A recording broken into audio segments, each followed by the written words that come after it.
Patreon Q&A number 127. I want to thank all 120 of my incredible patrons. Guys, thank you so much for continuing to support me. And to everyone else listening, there's going to be spoilers for all of the series I'm talking about, so tread carefully. Ronald S asks, if you had to guess Blast's complete set of powers right now, what would you say? Do you think he'll be like Janemba or a super enhanced version of Blue? So that would be pretty interesting if he was like Janemba. We haven't seen him exhibit any kind of portal abilities like that yet, you know, where it's like he opens up one, puts his fist through it, and then the other one opens up, and then his fist comes through it. But we have seen him use portals at this point, so we can confirm that he at least has that ability, which is, you know, obviously pretty substantial. But at this point right now, you know, considering everything that we've seen, leaning more towards him being like an advanced version of Blue. And with that being said, I guess he just has some kind of just energy manipulation, and then he's just super fast and super strong. Goes back to what's said in the encyclopedia about him. He has combat abilities surpassing King and can shoot super high powered beams from his eyes. So we haven't seen the eye beams yet, but I've talked about them ad nauseum, and I do have faith that he has this ability. I mean, why not? We do see him have some kind of energy power up when he does the, you know, the portal or the black hole thing when he transports Flashy Flash and Saitama. So, you know, why can't he just have that go through his eyes and then shoot those powerful blasts, you know, just like Psychos did? And also going back to Blue, Blue has shown some kind of energy manipulation to some extent. When he does the fist cannon thing against that crab monster, it's like a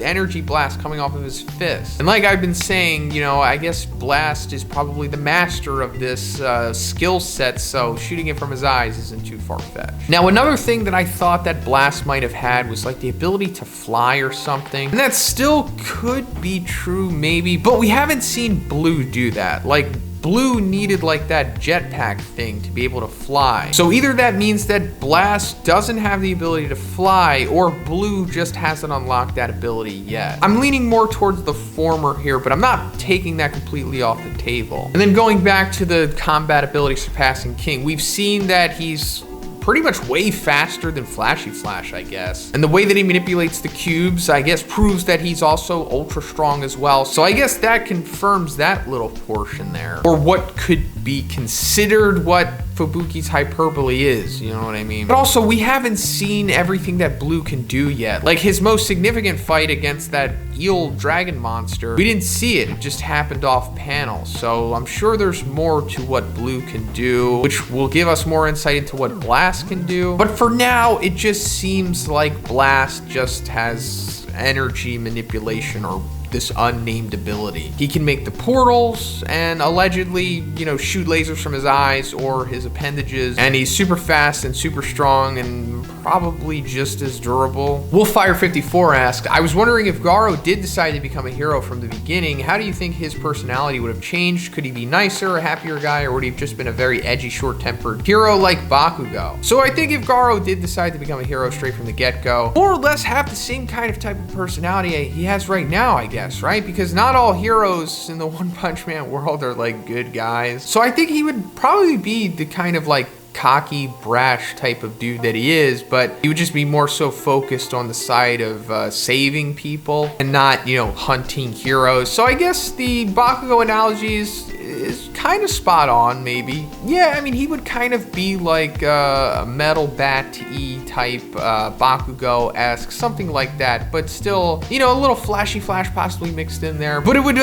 probably ultimately boil down to like the Garou that we see interacting with Tario, you know, that's like the real Garou for the most part, probably. And then for your second question, do you think it would be more difficult for the Saiyans to remove their limiters than for humans in One Punch Man? So even if the Saiyans were to come over to the One Punch Man world, they would have to, you know, push themselves just as hard as Saitama did, or, you know, just like Garou did. And it's possible that we may have seen them do that already in Dragon Ball multiple times, possibly. I mean, when they unlock the new forms like Super Saiyan, they obviously are pushing themselves to their mental limits. But multiple times throughout the series, they said that they've already surpassed their limits. And I know that's obviously not the limiter, the mechanism within the One Punch Man world. If they were to have a limiter placed on them, just hypothetically, if they were to come to the One Punch Man world, maybe they would have an easier time. I don't think just maybe all Saiyans in general, but definitely Goku and Vegeta, considering that they're already primed for like crazy intense training like that. And also Goku like unlocking Ultra Instinct and things like with that. I guess it's somewhat comparable to either Saitama removing his limiter or Garou surpassing his limiter. But if I had to put money on it, I would say that Goku and Vegeta could definitely do it,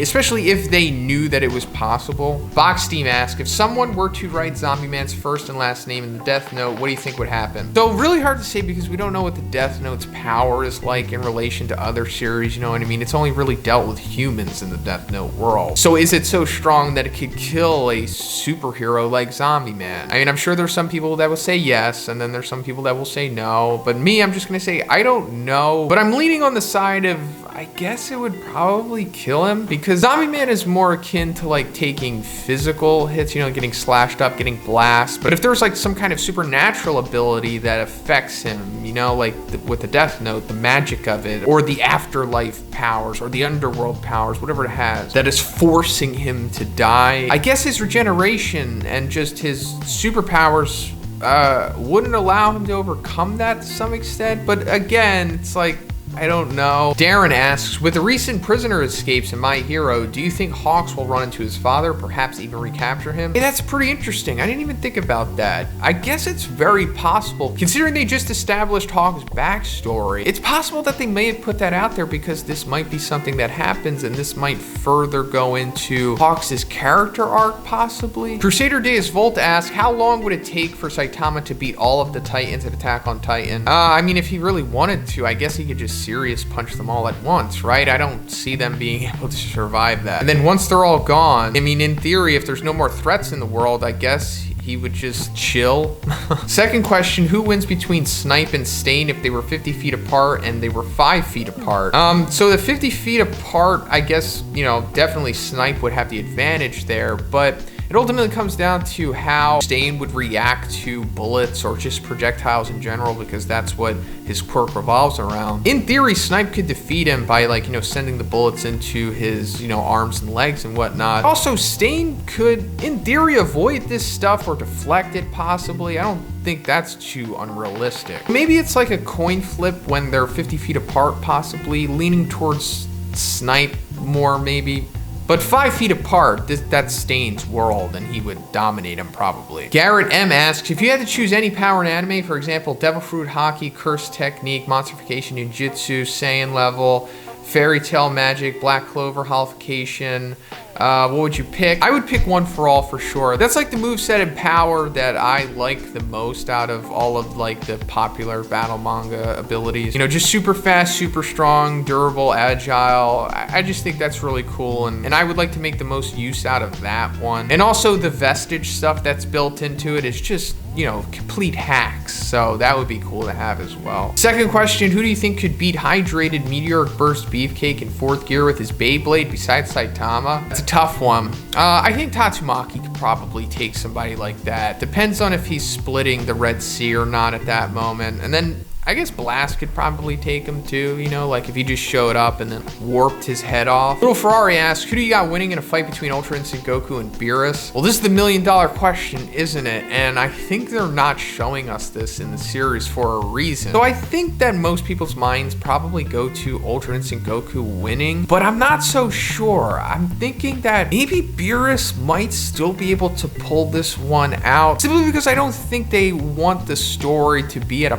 point yet where Beerus would lose, considering we're not at the end yet, and that seems like more of an end goal for Goku. You know, like the series opens on him losing to Beerus, and then it'll probably end on him defeating Beerus. I mean, we could do the whole power scaling math with the anime, because, you know, it was established that Belmod maybe is stronger than Beerus, and Jiren is stronger than Belmod, and Goku beat Jiren, so therefore he would beat Beerus. But with the manga's continuity, that gets a little weird, and it's not as clear cut. And considering that things are always constantly changing with the manga, I would say that right now it would probably be for sure competitive. Way more competitive than what Vegeta just was against Beerus. But for some reason, I feel like Toryotaro and Toriyama at this moment in time would still have Beerus winning that fight. Mr.Awsome asks, what if blue tracksuit Saitama was given a Green Lantern ring and had to go up against current Saitama? So I'm definitely not qualified to answer this question. I know what the Green Lantern's abilities are, but I don't know how strong they are in relation to Saitama. I mean, my mind obviously goes to Saitama winning, but I'm sure there's gonna be tons of people that would say that the Green Lantern ring is way stronger than what Saitama is, so I really don't know. Second question is, what if Captain Celebrity and the Billboard Top 10 Heroes went up against Kamino All For One instead of All Might? Ooh, that's a good question. So we did see some of the Billboard heroes go against All For One, you know, when All Might was kind of on the sidelines, and he just blasted them all away pretty easily. Like Endeavor and Edgeshot, and we all saw what happened when he went against Best Jeanist. But obviously Captain Celebrity is the X factor here, and especially if they're all working together. I mean, it still wouldn't be easy by any means, and man, All For One possibly still could even win that, because it's like, I don't know how strong Captain Celebrity is in relation to Kamino All Might. I mean, they seem to be somewhat relative, maybe. I mean, it would be way simpler if they just had Aizawa with them, you know, like with the Plus Ultra Shigaraki fight, but I'm really not sure. I would lean maybe towards All For One, maybe taking this one, but it wouldn't be easy. Big Slapper asks, what threat level would you give Carl Weezer from Jimmy Neutron? Do you think he gives Saitama a run for his money? So I looked up Carl Weezer, and it seems like he can survive in a vacuum. And other than that, I don't think he has any substantial feats, at least if you're going by the series. But if you're going by that epic chat or whatever, then he's like able to fight Thanos or something. So I'll give him below Wolf, but also possibly above Dragon. But in the end, probably not giving Saitama a run for his money. Dino W asks, what are you expecting in the last 2 episodes of WandaVision? I hope Doctor Strange shows up. Yeah, that would be awesome. I really hope that he does too, because, you know, that would set up the movie that's going to happen with them. But I've been reading some stuff online, and apparently there's going to be some new character that shows up in the last episode, possibly. It was either going to be like Blue Marvel, Reed Richards, or Mephisto. I really hope it's Reed Richards or Mephisto, but Blue Marvel would be cool too. I'm expecting the new character to show up. Wanda to overcome Agatha to some extent. I think Agatha might have like a face turn or something, because wasn't she originally like helping Wanda, you know, like with her powers or something? So I think maybe that's gonna happen, and then whatever's going to set up the second Doctor Strange movie. But ultimately, I just want the birth of the X-Men to come out of this, which I think would be awesome. Second question, do you think between the sentient weapons program with Sword and WandaVision and the super soldier stuff in Falcon and Winter Soldier, Marvel will eventually do weapons plus program from the X-Men with Wolverine and Deadpool? That would be awesome. Yeah, man, that would be incredible. It would upset a lot of people if they just retconned Wolverine and Deadpool into this, but I think that would be amazing. I'm totally on board with that. Not sure how likely that is, but I mean, they do need to have some kind of excuse to introduce these characters into the MCU, which seemingly they are going to be, and this would be a great excuse for that. Nathan W asks, what do you think is going to happen to the cyborgified heroes / prisoners? Are they eventually going to be freed from their mind control and be able to live normalish lives, or are they pretty much just mindless drones forever? Good question, and I don't think they're going to be mindless drones forever. Maybe some of them are going to be stuck like that, or just straight up die. I don't think they're all going to make it out of this, but I do think a lot of them will survive. Like I see Mars, Leo, and Solitude probably making out of this, as well as Webby Gaza. I think maybe Child Emperor is going to play some part in this eventually. Like he's going to reverse engineer what they're doing and be able to save some of them. But I wouldn't be surprised if like Zetaton and Felsenave are just gone or something like that. But for the most part, I think most of them will be reverse engineered, or at least their mind control will be taken away, and maybe they'll just maintain their cyborg aspects and just join the new hero association that forms in the end result of the Civil War. Samurai asks, who do you think would win in a battle between Ichigo and Naruto? I am not qualified to answer this question. It's been a long time since I've gone through Bleach and Naruto, so I'm really iffy on what it would be like between the two of them at their peaks. But I am going to grind out Bleach, you know, when the anime comes back, which I guess will be the fall of this year possibly. So maybe I'll have a better understanding of it then. Second question, who do you think would win in a battle between Levi and Saiyan Saga Krillin versus Uzaro Vegeta? So I guess you saw that fan animation, which was pretty awesome. I mean, I guess if Yajirobe could cut off Vegeta's tail, then Levi could. But even then, it's still not enough. Like, I don't think Levi with Krillin is enough to defeat Uzaro Vegeta or just regular Saiyan Saga Vegeta. That's just being way too generous. If Kaido was brought into the My Hero and One Punch Man world and just went on a rampage, what would the respective worlds have to do to stop him?